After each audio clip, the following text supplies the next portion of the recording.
Welcome everyone to another interview session with Reverend Tim Schaefer, who is the Minister of Youth at Royal Lane Baptist Church, where I am pastor.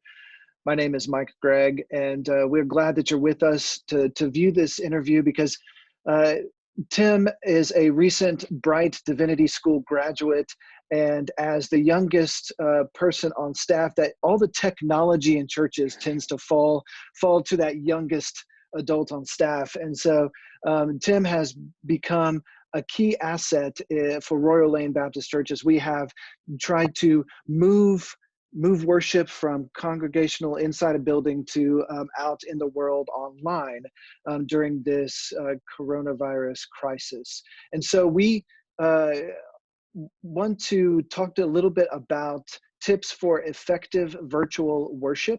And I know that during this time, worship looks different, and I'm a perfectionist. Tim is a perfectionist, and so even this video, this interview won't be perfect, but we have to push record and we have to do it anyway. And this happened on Sunday as we were doing our live stream as well for our worship service at church. There was a sound issue, and we had to totally stop the service 10 minutes in. Reboot everything and then come back in and start over. And so we just had to deal with these technical glitches as we move online. But I think it also shows us that we're human and that God works in mysterious ways. And so thank you, Tim, for spending this time, a couple minutes with us as we look at tips for effective virtual worship. There are two big categories. You wrote an article for the Alliance of Baptists that kind of fleshed this out a little bit and how churches can do worship in an online world during this crisis especially. And you talk about two different areas, creating intimacy and being interactive with each other. So talk a little bit more about those things. Yeah. So first, let me say I am self-admittedly not an expert on all of this. So what I did sort of after that initial shelter-in-place order came through for Dallas County, and we knew that we would be worshiping digitally or virtually, I actually went and watched maybe somewhere between 30 and 40 different worship live streams, and some, and I noted this in my article, some were much better than others. And there were some things that the ones that I thought were done really well and were really meaningful worship experiences. There's something that they all had in common. And I can put those into two buckets, like you said.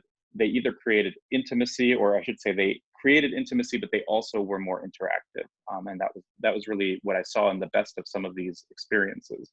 And so we changed what we did a little bit. And so, if you'll watch if you're not from Royal Lane, if you have not seen one of the live streams, feel free to watch those on our YouTube channel, because you'll see a couple of these things that I'm talking about. The first thing that we did was we realized on a normal live stream, our camera is all the way in the back of the sanctuary, up pretty high in a balcony. And when you're shooting from afar and you're shooting from above, you lose sort of this sense of being in the moment, like being right there in worship. It feels really distant. And so one of the first things that we did was we thought really strategically about the shot that we would have. We moved that camera up front, and we thought very carefully about all of the different camera angles for each part of worship. And so that was one of the first things that we did. And we also decided that when we look directly into the camera, when folks are watching from home, whether it's on a smaller screen like a mobile device or it's on their smart TV, it looks like we're making eye contact, and that really increases that sense of intimacy when we're looking right into the camera. Yeah, and I know, Mike, most congregations have if it's from the balcony, we're doing something for the people, but it's almost like the people online are overhearing what we're doing and not involved at all. So that's right. Yeah. And I think from your perspective, you and I have talked about how awkward that is when you're preaching. In particular, you don't have those cues from the audience that you normally have, right? Right. And you're looking into a camera where normally when you're preaching, you're trained to make eye contact with individual folks whether it's behind you, even in the choir, or it's in front of you, you look to different people and try to make eye contact with those. And I Right. know I that need I that's need those awkward. amens. I need those amens. So And now you rely on, now you really rely on kind of the interaction, which we'll get to in a little bit, where people just have to yep. type in their amens into the live Hmm. chat. And so, you'll notice from our live stream that we really were intentional about creating the worship space too. We use a kind of consolidated footprint. We're not using the entire chancel. It makes it easier to sort of pan and zoom the camera, so people at home aren't really getting seasick, right, from all that movement. And we've kind of pared down what we use. I mean, we're using a table, we're using a lectern, and we're using generally the piano and a music stand for singers. And so we've really thought carefully about what is sort of what is the minimal amount of stuff that we need to really pare that down. And one of the things that I thought was really interesting in some of the live streams that I watched was they were being conducted largely behind a giant table, or massive pulpit was being used. And one of the feelings that I had with that was that created really a physical barrier, and it had this psychological effect of creating this space in between you and what you were seeing. And so we decided to open it up a little bit, and as much as possible we try to stand in front of a table. We try to stand to the side of the lectern, and we even switched to a smaller lectern that isn't so imposing, not as imposing as our regular pulpit. And one of the things I noted in my article was, and I thought about this a little bit, when you're watching the televangelists, and they can be in this crowded arena, and yet the camera zooms up so close that it's so intimate when you're watching that Mm. on television, in your living room. And television is a really intimate medium, and so it needs to be intimate. And oftentimes they even preach from these sort of clear plastic lecterns, and I think that's done on purpose to try to take away that visual barrier. Yeah, and when we do communion, when you're in a big room and there's people in there, standing behind a communion table doesn't feel like it's blocking anything. But when your Mhm. frame of view from the camera is this square and you can't see all the peripheral vision, all the things around you, I felt really like when I rewatched the service from Sunday when we did communion for the first time, I felt like I was blocked at every angle. And Mhm. so I see that it's a really big key to move out from behind things.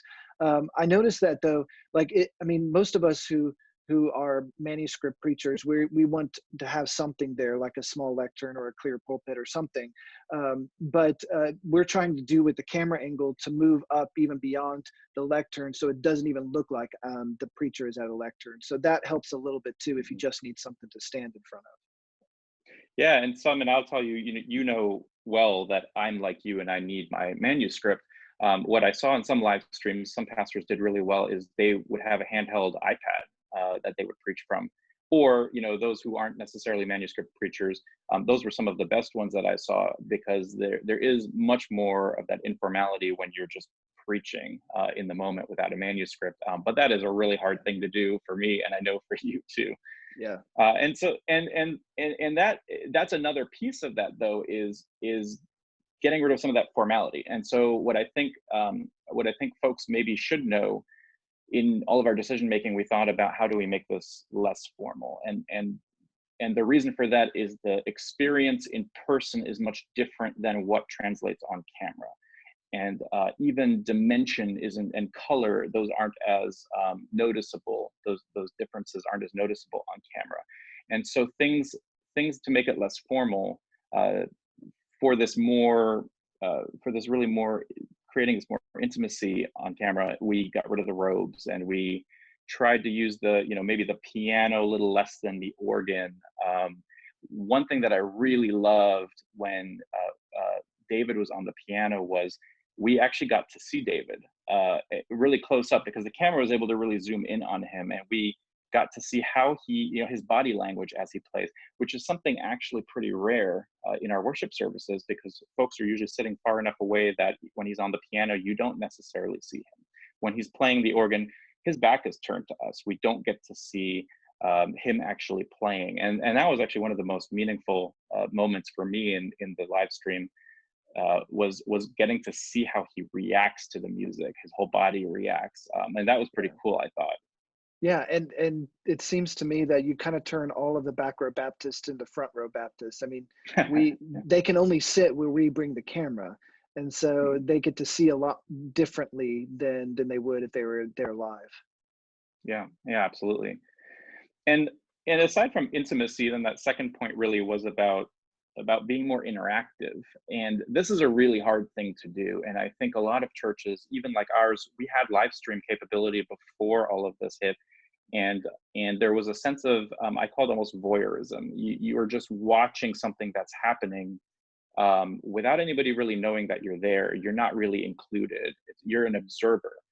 And and one of the things that I saw done at a couple of churches is they actually utilized a chat feature, which we are doing now, to keep people engaged in the service. And so they are part of the service. It's not just observing a service. And the first way that we did that, and I thought at first it was really scary to do this together with you, Mike, to do this greeting and actually greet people by name. And we had never done it before. And Hmm. for us as perfectionists, I think when we don't have a script planned out, that makes it a little tricky to Yeah. kind of wing it, right? But I thought it was a really cool experience. And watching it afterwards again, I thought, wow, how engaging. That's a really actually cool way to engage the congregation, to greet them by name. Yeah. Yeah, because we couldn't do that in a in a service where everybody's there. Yeah. Um, yeah, because I guess that's the thing. They're not. We don't have the narthex time and the Sunday school time and the before and after service time to be able to greet people by name and shake hands and do all that. So there needs to be a piece within that online service that kind of interactive nature and communion happens. Yeah, and it's about kind of creating community, and you just hit the nail on the head that when you're together, there is that sense of community. Those people have been greeted already. You know that you have time to speak, and there's space for community created both before and after. And Mhm. so when you do anything virtually, it's much harder to have the same sense of community, and so we have to adapt a little bit to that when we do virtual things. Yeah. And we carried that also into parts of the service as well. And so our prayer time, we were really intentional about allowing folks to use the comment section to type in the names of people that they want to lift up in prayer. And so, having a device handy and seeing those in real time is helpful because we're then able to see them and name them out loud. And that's another way that we connect with folks while they're watching. Same with your sermons. I've noticed, sort of switched the way you do sermons, and you've asked people to answer some simple questions and give some commentary along with your sermon, which I really Yeah. think is great. I don't know, how did you come up with that? Mostly, I had to put myself in the mind frame that I'm talking to somebody like basically inside of a camera, inside of technology, and so that's what's helped me to keep my eyes focused on the camera is thinking that's where the people are. There's nobody out there, and by doing that, it shifted my understanding to know that they can respond because they're not sitting there and needing to be quiet, in the service. So it felt different enough based on the abnormality of where we are right now that it kind of feels like I can do that with more freedom than usual. Um, Yeah. but I mean, that's one thing that I think I would value being able to take that still back into the church when people congregate again and have a moment in the sermon to pause and say, I want you to think about this. So they may not be able to respond verbally, but think in your head about this or remember somebody who taught you this or whatever, and have them participate more than just hearing a TED talk or something. And I have noticed, I'll be honest, when you're preaching in particular, I'm actually following along still on my iPad, and I see the running comments. And then what you find is not only are people engaging with whatever you ask, they're engaging then with each other, which is Yeah. really a cool thing. And you don't get to see that when you're up there because you don't have access to that while you're preaching, which Yeah, is really true. unfortunate. Yeah. And I think, kind of the last point that I want to make about kind of being interactive is we are torn, and I think, you know, you and Laura and Harry have all kind of, the four of us have kind of navigated this to some extent. We are torn between keeping things uh, sort of recognizable so that we're doing worship not so differently, but also keeping things so that it really makes it easier to participate. And we, although we do provide an order of worship, you know, we have sort of truncated some things. The songs are a little bit shorter. We're usually just doing a few verses of our hymns.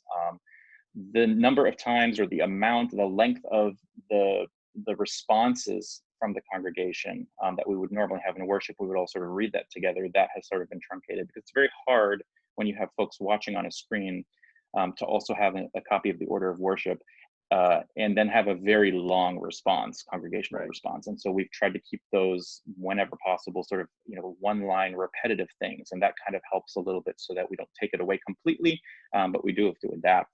And we've kept in things like our offertory time, and just change that to virtual giving, because there's so many options for that, you know, whether it's online or text or whatever. And we've had those in place since before we started this, and so we thought, you know, why not keep that? Because that's a, you know, that is a sort of something that people remember, they rely on, that's part of our normal service. Yeah. So this is all really good information. And we're already a couple weeks into shelter in place and being away from the church buildings. As this crisis goes away and we kind of come back to normal, I heard somebody say, Todd Bolsinger, who wrote this book, Canoeing the Mountains, he talked about we will get back to normal, but it's not going to be the old normal. There'll be a new normal. Mm-hmm. How we're going to enter back into the church after this crisis will be different. So what will the use of technology in churches look like coming out of this crisis and moving back into a new normal? Yeah, that's an interesting question. And I think this sort of sped up something that was already happening in the first place. There is sort of a shift uh, in what church looks like. And so one of the sayings that a lot of people have used, and what this has kind of illustrated for us, is that the church is not a building, it's people, it's the people. And I know that there are some congregations that are actually, they do virtual worship quite well, and they have been for a while, and they have a congregation that consists of folks from all over the country. And in fact, even for our virtual worship, I know this past week, for example, we had several folks who were watching from other parts of the country, and I think we even had one from somewhere else outside of the country. And so I think adapting what we do needs to keep in mind that we have folks that are joining us virtually every week. In fact, in our live stream previously, when we were meeting in person, there were routinely maybe 10 or 15 folks who, for whatever reason, couldn't be with us in person, were watching from afar. And so I think some of these habits that we're getting into now of trying to engage them in some way, or at least acknowledge them, is something that we're going to have to continue doing. And I think even offering some opportunities where we do some studies virtually, or we offer an in-person and, you know, simultaneously a virtual version of any kind of programming that we do, whether it's in focus or Bible study or whatever it is. I think that's really important. And I think it would even be interesting to see, in addition to our, like, let's say our Sunday school lineup, that maybe there is a sort of virtual class that only meets virtually every week. That would be an interesting thing for folks who are joining us from afar.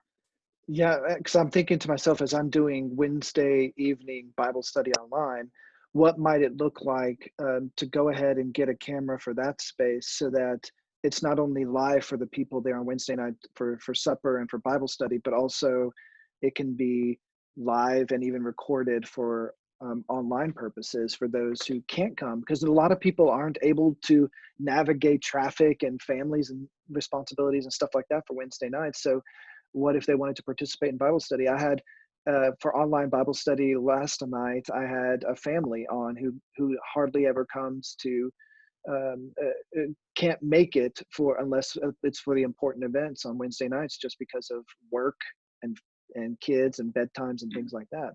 So I think there may be an opportunity to not only get back to our physical being together, but also how do we expand it to be physical and virtual at the exact same time?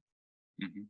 I agree. And I think, along with that, as we know, we have a lot of folks who, our church is destination church. We have folks who come from all over the area.